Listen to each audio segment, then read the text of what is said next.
I tell y'all that I wasn't gonna do the show tonight? It's almost like making social plans, right? When you're just like, yeah, man, come hang out, do that shit on Sunday or even Monday. You feel all right on the week. Work hasn't kicked your ass yet and all that. Um, Tuesday's a little rough. I can still go. Be all right. Be all right. Wednesday, and by the time Friday, we planning for Friday night and all that. You're just like, bro, I just want to sit down. That's how I feel right. UFC 290, and I think people don't really talk about media day enough, because you get a lot of cool stuff media day, and so.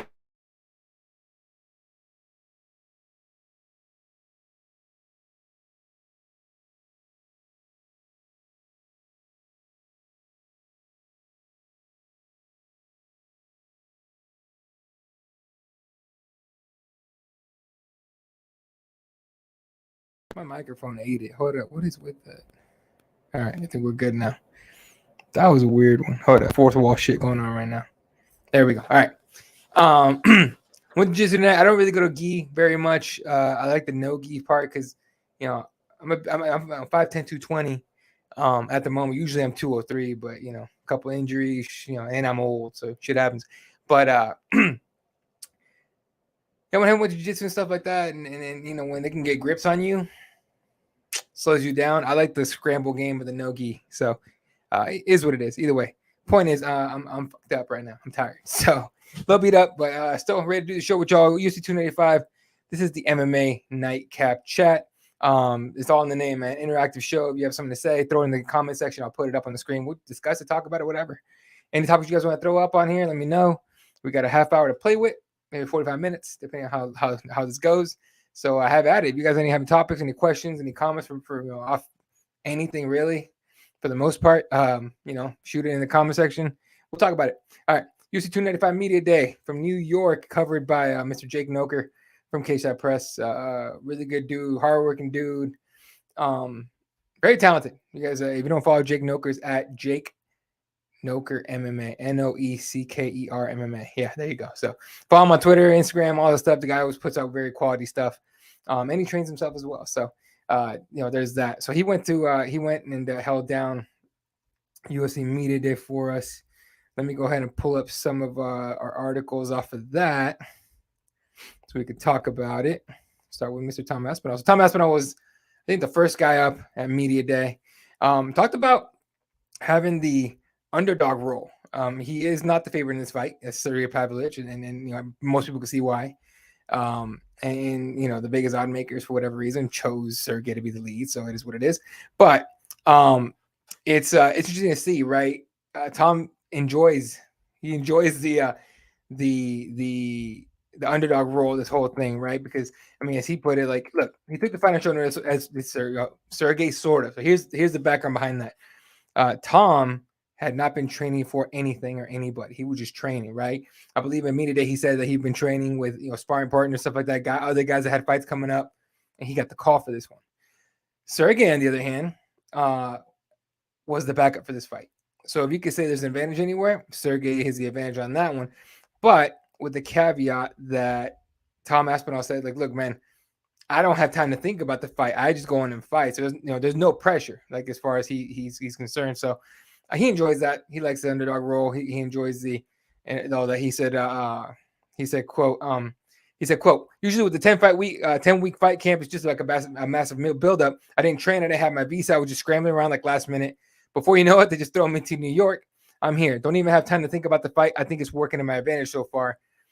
And of course, you got to bring up the questions. Like, we're not preparing for anybody. You're not ready for Sergey. It's not something like that. So, Mario, what's up? It says, is Yuri Alex the most unpredictable fight of the year? Yuri is completely unpredictable. Also, he's been out for so long. In addition, Alex has been active as lead striker, but Yuri is a striker too. I'm with you on that. It's unpredictable except for one thing. Very predictable. Yuri's going to get hit. Yuri, just watch his previous 3 fights, right? I think he got dropped by Glover, and Glover's got really good boxing.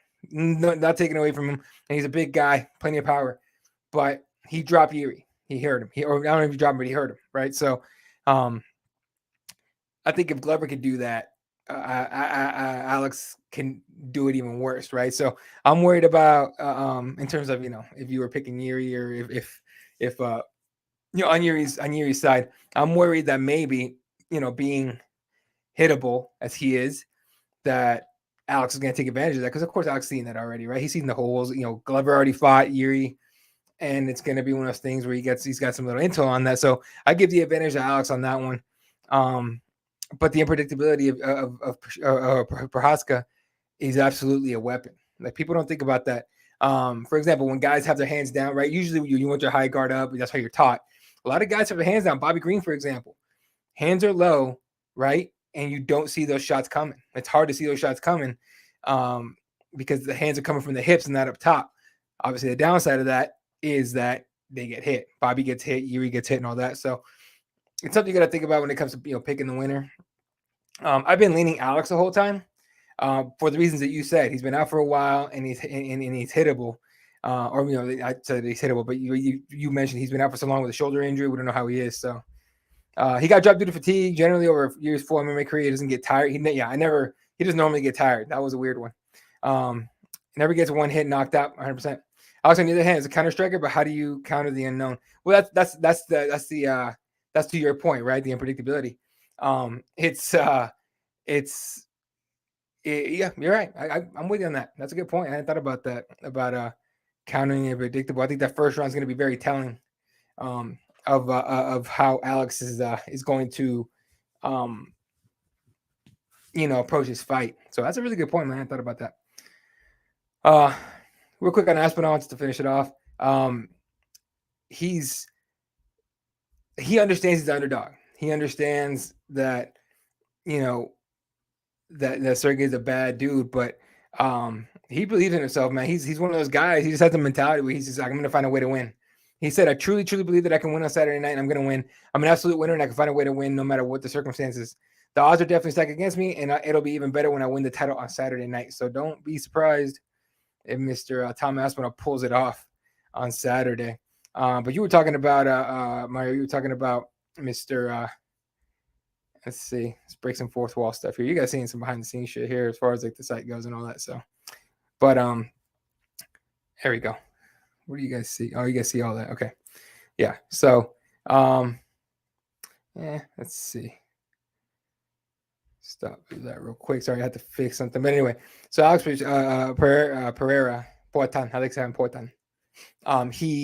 He said he's not, he's fighting for the title. He's trying to fight. The goal is to win the title. Obviously, it's not about getting revenge for Glover, which is funny.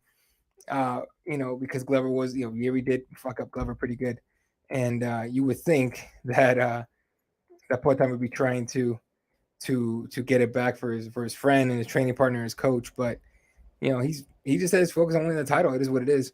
Let me see if I can pull it back up for you guys now that it's a little fixed. Capitana Fucho, how you doing? Let's see if I can get it here. There we go. Much better. Right? No, this is the wrong one, bro. Jesus. Again, fourth wall shit, yo. I don't hide it. Let's see. There we go. Is that better? That's much better. All right. So yeah, Perez, he's not trying to avenge Teixeira and all that. At 36 years old, by the way, you don't think about Porta being 36. He's 36, right? He don't look that old, to be honest with you.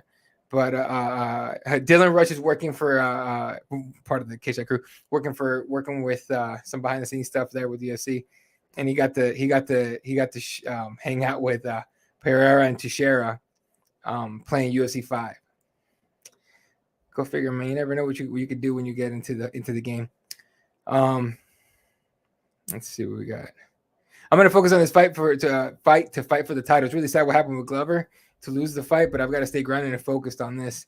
Glover's my friend, but I'm going in there to fight for the belt. So there you go. It's not about the share; it's about the title, as it should be. So it is what it is. Pereira is like a master of grappling, so you might be careful on that one. That's a good point too, right? It's what's going to happen if this fight hits the ground. What's Poitin going to do? And Poitin's grappling is like his wrestling's not that good, but his jiu-jitsu solid, right? So I think we saw that against Blachowicz. He's able to use that to his advantage. So I mean, you got that on your point for sure. Oh, all right, who else are we talking about here? Fuck, who am I missing? Sergey. Sergey is like, to give you guys a little bit behind the scenes stuff. Oh, it hasn't been written up yet, but to give you guys a little bit of behind the scenes here for some of how media works and everything. When they got media day, you got the media room. You got you got the media room. It's literally, this is like a room. It's just tables, rows of tables with microphones and all that. And at the very front is a desk, is what you guys see on screen. So what you guys don't see behind the camera is just rows of tables and cameras and journalists, reporters, whatever. Sometimes they'll have influencers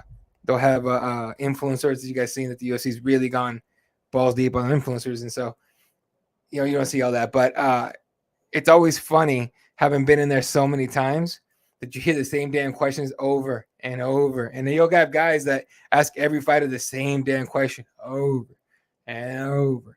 And, as a media member, you're used to that, it. But man, fighters hate being asked the same damn question a million times. They hate it. So when you get guys like, giving media shit, it's because they get the same damn question over and over again. At some point, keep in mind it's Wednesday. Like, the weight cut hasn't started, the heavy one, but they've been cutting weight. So that it's not that they're happy. They're not energizing shit. And as a reporter, you got to be very aware of that, so you don't overdo it and piss them off and shit. But we've seen plenty of contentious interactions between media members and fighters. So something you got to think about. But I always laugh when I hear the same damn questions over and over and over again. And like the first 2-3 people with the microphone get like the usual questions, like, how do you feel about your opponent? How was camp like? Blah blah blah blah blah. This is shit. By the time it gets to like the later guys and everything, you got to get creative, and that's where you get like the good clip questions, right? The only guys that you won't really get that with is like Sean Strickland. Every answer he gives is gold. You can clip all of it. You can literally, like, I've gone through Sean Strickland media days before, and I just clip everything he says because it's hilarious. Chael Sonnen used to do the same thing. Derek Lewis is pretty good. I know he said at UFC 291, we were at the post fight. He had just won his fight, and he's talking to us, and we were asking him, "Are you gonna stay with the UFC? Are you gonna go somewhere else? Are you try and do something?" And he goes, I like the staff here and everything. The UFC staff treats me nice, and so is nice, and everything's nice and everything. But all y'all a bunch of dickheads, is what he said. It made me laugh so hard because he plays with us. He doesn't really dislike the media, but he just gets tired of the same damn question over and over again. And when did you don't know it? Right after he said that, same damn question over. Well, what do you want to do next now that you won this fight? Fucking go to sleep, take a vacation, eat food. What do you think it's fucking gonna do? It is what it is. Mario says, I've been calling Sergey the White Prince for the last 2 years. When no one paid attention to him, he strikes differently than friends with the same power. He's way quicker. Way quicker. With Francis, hold up. Oh, my bad. I almost fucked up. I think he gets the TKO within 2 rounds. His uppercut is very tough to see because it's quick. He's got some quick hands for a huge guy like that. I don't know if you guys. I probably can't show it on here because it's someone YouTube will be like, oh, copyright. But there's a video, if you can find it. I think I saw it on Instagram. It was Sergey Pavlovich at the beach, shadow boxing, and just shirts and shorts, whatever, at the beach. And his hands are stupid fast. Like, I want to see him go box. Can you imagine Sergey Pavlovich boxing with that hand speed? Crazy. So, and you're absolutely right. Like, that uppercut is hard to see. It comes quick, and he sets it up. Like, it's not like he's just throwing it blind. He sets that up. And so, Aspinall, and I haven't trained for him. I'm sure he's aware of that. But I think what Tom Aspinall's deal is going to be being athletic, being able to move quick. I'll be another one of those where it's like, he trusts his chin. But if I'm him, I tuck that motherfucker hard. Tuck that chin as much as you can, bro. Because, man, if Sergey finds that chin is game. Like, with a clean shot, those quick hands, is nasty. And Sergey's one of those guys that does not worry about gassing out. He'll just land it. As soon as he drops you, he'll just go on you as hard as he can to finish you. So, what up, SJ? So, yeah. Other stuff that came from media day. They did the face-off between Sean O'Malley and Chito Vera. So the story behind this. They were supposed to do it in the morning, I believe, before media day, before the media day actually kicked off. So, according to Sugar Sean, he showed up about 20 minutes early. He waited for a while, and he claims Chito Vera showed up 10 minutes after he left, after Suge left. Chito Vera was like, I was just chilling. I'm living life, man. What the fuck? Like, most fighters are like, I'm fighting on Saturday. I'm fighting. I'm not here to, I'm not, I don't even know how to put it. Like, he just didn't care. So anyway, they convinced Sean O'Malley to come back after media day was over, around like 5-ish New York time. And and Cheeto was there, and they did the face off. And I don't know what Cheeto said. I think Sean said, "Oh, you're on time this time, right?" And Cheeto's like, "Of course, I'm a professional." I'm like, "Bro, this is gonna get the shit talking. This one might just get annoying. I don't know. You might as well just go all in, Triple C style." Anyway, so that happened. Other memorable media day stuff. Oh man, I'm trying to think of anything that was. Tom Aspinall picking on Oscar Willis, the Mac Life guy. He's just messing with him. He's just like, can you get someone that actually has good questions? And Oscar always has good questions. He's solid. But what else is there? Man. Mackenzie Dern. Make a hand Mackenzie Dern, man. That girl looked good, 100%. But something that I noticed that was kind of funny is her accent, bro. Jesus, ¿cómo estás? ¿Cómo estás, amigo? Her accent is kind of not there anymore. Like the Brazilian accent. I don't know where it went, but you guys remember back, like she would talk throughout her jiu-jitsu career, she would talk normal, right? She's from California and lived in Arizona, or I think Arizona and lived in California, whatever. She's from here. And out of nowhere, she sprouts this Brazilian accent, right? I went to a fight to win here in Phoenix. She was the main event. Obviously, she won. She got some kind of belt. Fight to Win's a dope promotion, by the way, if you guys ever want to watch grappling. But she wins, and she gets to the microphone, right? I've heard Mackenzie Dern speak a million times, and all of a sudden she's popped off this Brazilian accent. I'm like, where the hell did that fucking come from? Like, that's new, bro. So I don't know. Everyone poked fun at her about it for years, and I wonder if she just said, "Fuck it, I give up. I'm not trying to," because you get older, you get more mature and all that. You're not really worried about your image as much. And she's gone through some real shit, divorce, really, really, really messy divorce, and all that. And so, now she's just trying to live life and everything. The crazy part about it is that all that trauma and emotions and all that she's putting in her fights. Did y'all see that fight against Angela Hill? Bro, yes, she did have a transient octane before. And again, remember when that happened, I remember staring at the screen like, we can see you, right? Like I said to people that try to play bullshit with me all the time. Like I tell my kids too, I'm like, I can see you, right? Like you can't fuck with me, right? But when Mackenzie did that, I was just like, we can see you, right? Like we've known you. You've been in the spotlight for years. Your father's a legend. Megaton Diaz is a legend. We know you. You ain't from, you know what I mean? Like, come on. So yeah, that's just fucking hilarious. I forgot about the translator. But she's very lovable, so it's hard to like hate her on anything. But she's got a bad MF of an opponent, Jessica Andrade. You can say whatever you want about her latest. So pull up her record, but I think she's lost like a ridiculous number, like 5 in a row. Most of them short notice fights, doing the UFC a favor. But still, another. What the hell is that? What? Plans to. Sorry, I just saw a headline that says Jessica Andrade plans to share divorce information with. What is that about? Hang on, I had not seen that. I haven't edited that video yet. That's going to be uploaded here in about half an hour. So I gotta see this. I did not know. Of course, y'all didn't write shit on it. God damn. Anyway, I wonder if Jessica and Josh got divorced. Hang on. I did not know that.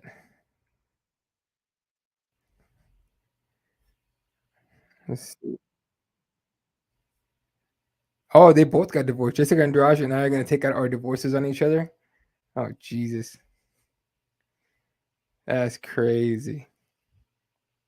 Oh, okay. So Jessica Andrade and her wife divorced this year. I did not know that. That's tough. That might explain. As Andrade married her longtime girlfriend Fernanda in 2019, the couple divorced around the year 2023. Um, Dang, that's rough. Anyway, all right. I did not know that she got divorced. That sucks.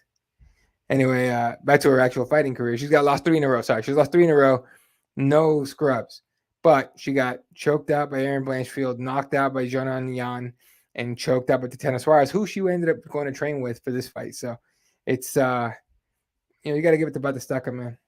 Yeah, she divorced her wife. Yeah, I did not know that. That's crazy. Then she could bomb Mackenzie Dern over that. That's nuts, man.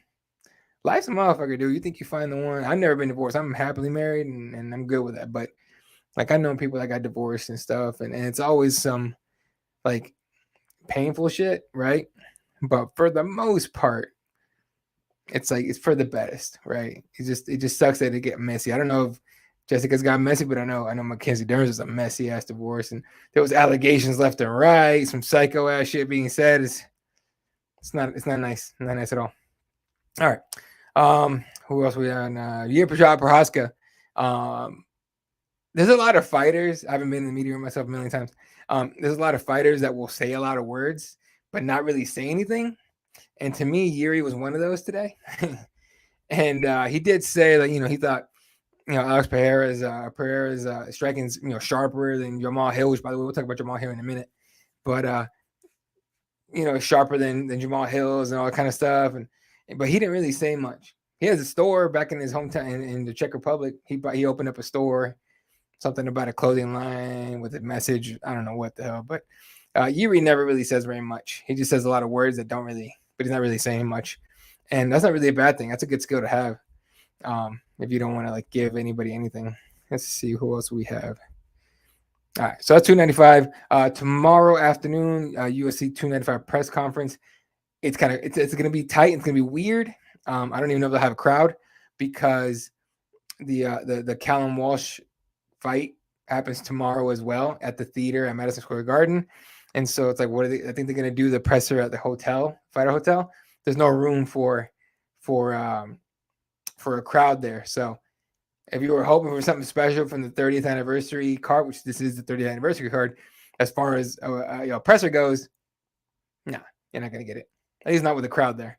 It'll be media and like teams and fighters and shit, but it's not going to be, as far as I know. Like that might change, but it's kind of not a letdown, but it's like anticlimactic, right? Because every time you go to New York, they try to make it a huge thing and everything, but it's the 30th anniversary card. You're not going to have anything big.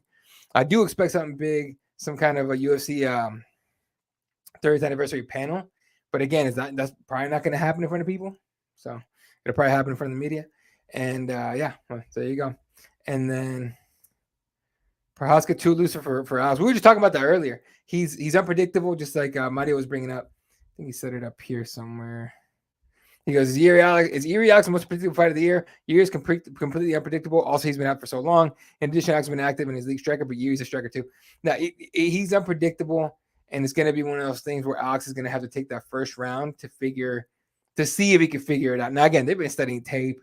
They probably know tendencies and stuff like that, but you don't really know anything until you get in there.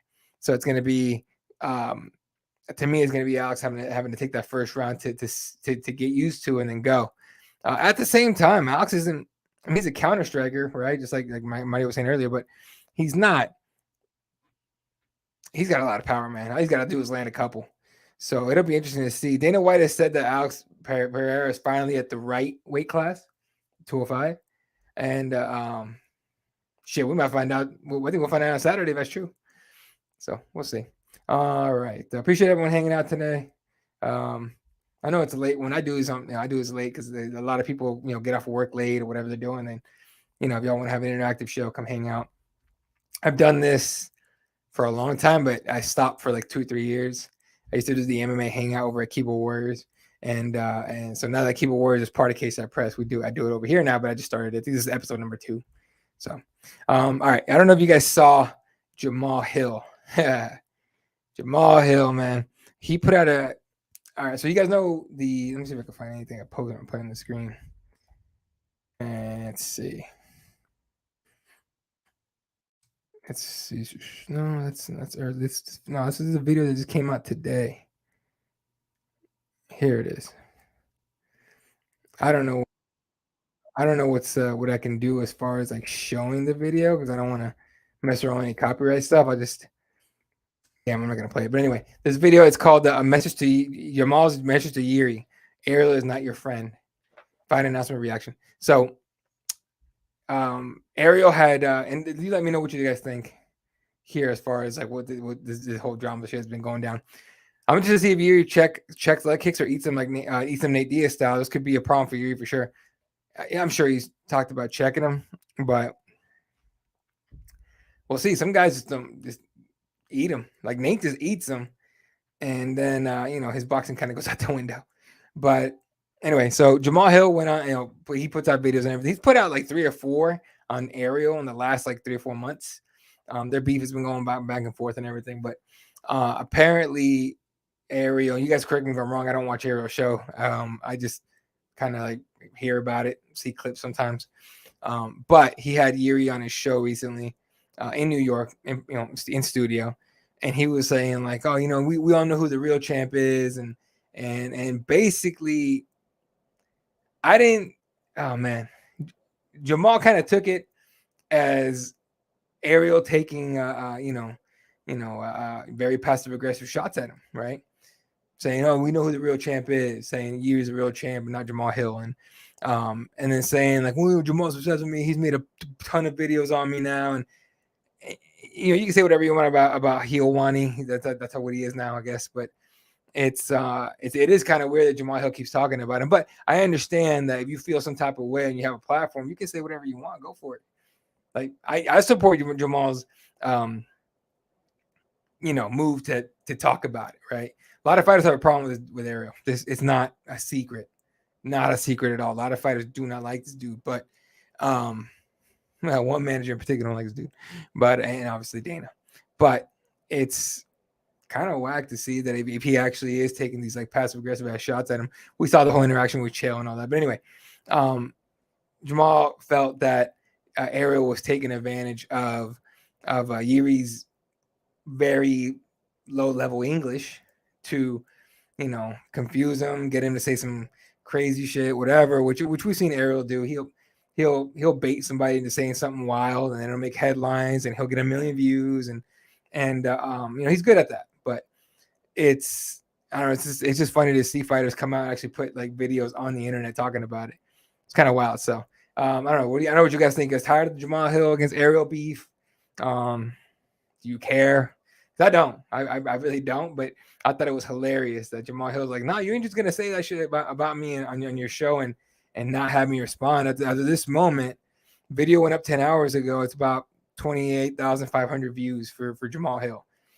I'm sure Ariel's show's got hundreds of thousands of views now. So the numbers game is not the same. There you go. And Jamal Hill's a light heavyweight champion until Saturday. So there you go. Let's check the headlines here. See if we got anything else we could talk about before we call it a night. I figure this is going to be a short one. I have a lot to talk about.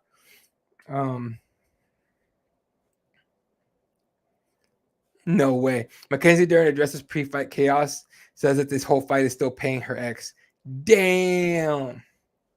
That's crazy. Oh, Jake Paul announced his boxing fight. So I don't know if you guys noticed that Nate Diaz put out his own little promo. Said that he was going to do the rematch with Jake Paul on December 15th. And right away, MVP Promotions comes out saying like he's not fighting Nate. That's not happening. Jake Paul is fighting Andre August, 10-1, 10-1-1, 5 knockouts in a pro boxing debut scheduled for 8. Oh, sorry, pro boxing bout scheduled for 8 rounds, December 15th at cruiserweight. So I was like 200. 200? Am I right on that? Maybe 185. I can't remember. I'm not good with the boxing weights. There's so damn many of them. But anyway, you're not going to get a lot of views on this one. You're not. It's just I don't think you will. But I think Jake Paul is trying to legitimize himself as a boxer now. So losing to Tommy Fury wasn't a good look. But if you beat someone like this Andre August and all that, there's something there, right? So December 15th, it's a Friday. Orlando, Florida, on the zone. So there you go. I wonder if just nobody else cared to fight Jake Paul. I'm waiting for the day where fighters just get sick of this dude and just don't even bother. See if that ever happens. All right, some more headlines here. Let's see.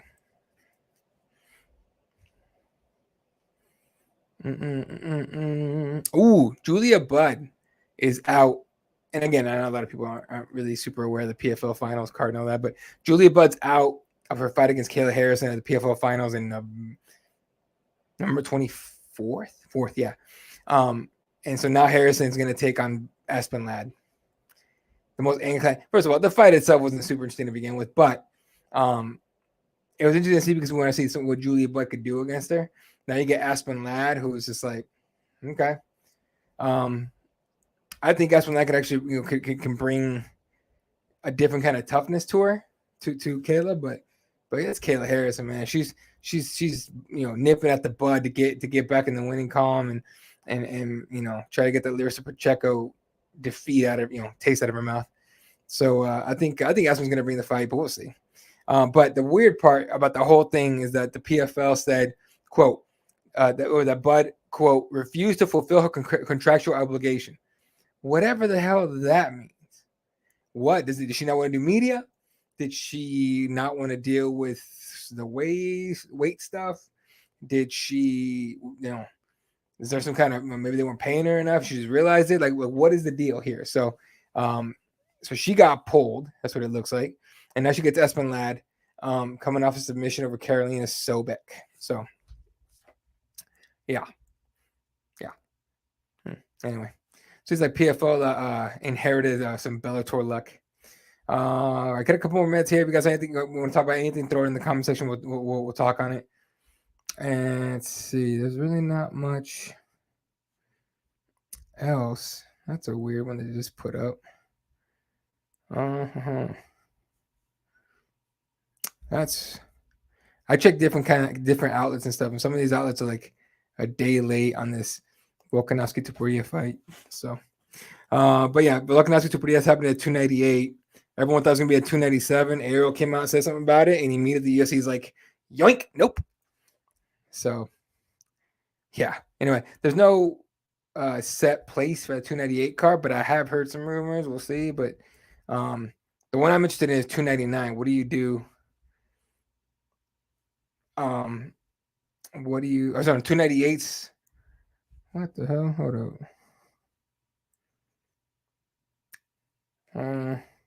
I guess they changed the dates around. Who knows what's gonna happen? So 298 is February 17th. Huh. Okay. Well, that changes a couple things. Nah, whatever. We'll find out what happens. Anyway, I think that's gonna do it for the headlines. Anything else in the comment section? No idea what that says, bro. Sorry. All right, it's gonna do it for us tonight. Appreciate y'all hanging out. 34 minutes in. I know I put him to start at 9, but I started him early. Honestly, the reason these fights, this is even this late, is because you gotta put kids to bed. So as soon as the kids go to bed, I start this thing. All right, love the hell out of you guys. Appreciate you guys. KCHPress.com for all your coverage, 295 and everything else. Shout out to everyone tuned in. Mario, Jesus, SJ was here. Capitana Fucho was here. Everyone who tuned in, you guys are dope as fuck. Make sure you hit the like, subscribe, leave a comment, whatever you want to do. Tell your friends about this one. Probably won't do one tomorrow, depending on what happens at the press conference. Which again, I'm not expecting much. There's no crowd, so no one's gonna egg anybody on. But maybe Friday after weigh-ins, we'll see. It's always interesting to see who misses, who makes it, who looks crappy, who looks good. So I'll bring you a lot of behind-the-scenes shit on that because obviously we have Jake Noker there, so I can bring you photos and all that. Hey, you too, SJ. Appreciate you, man. All right, so I'll catch you guys next time. Yeah, we'll keep going. All right, I'm trying to do this as much as I can. For myself, the entire team over KCHPress, we love the hell out of you guys. Good night. Catch you guys on the next one. Good night, Will Shire.